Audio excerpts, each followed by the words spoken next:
In conquering the ever-evolving threats, we train as one. Consisting of the ground forces, tanks, artillery, and engineers, working together as unstoppable force, from planning to execution, anticipating and adapting. With synergy in the battlefield, hence, we become victorious. Acting in urban combat to remote terrains, combined arms operation is the ultimate team effort where every soldier, every vehicle, every action counts. Forged in shared sacrifice. Unstoppable, adaptable, ever vigilant. Army at 127. Matatag na hukbong katihan para sa bagong Pilipinas.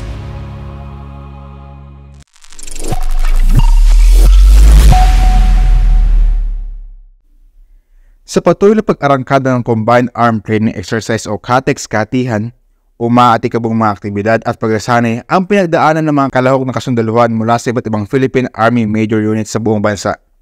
Sumabak ang mga kalahok sa real-life scenario ng offensive at defensive operations bilang parte ng large force na paghahanda para sa Territorial Defense Operations o TDO. Una rito, sinalubong ni Commanding General Philippine Army, Lieutenant General Roy Galido, ang mga kasunduluhan mula sa Fort Magsaysay patungong Camp O'Donnell upang magpakita ng suporta sa CATEX-Katihan. Ang CATEX-Katihan ang tinaguri ang pinakamalaking military exercise ngayong taon na may nasa 5,000 kasunduluhan na kalahok bilang paghahanda sa pag-ship sa Territorial Defense Operation ng bansa. Isa rin ito ang pagpapakita ng capabilities ng kasundaluhan kaugnay ng pagdiriwang ng ika-127th founding anniversary ng Philippine Army. Sa susunod na linggo, inaasang magtatapos ang aktibidad na naghatid ng iba yung kasanayan at kahandaan sa mga kasunduluhan para sa pagtupad ng sinumpaang tungkulin at pagtatanggol ng soberanya ng bansa.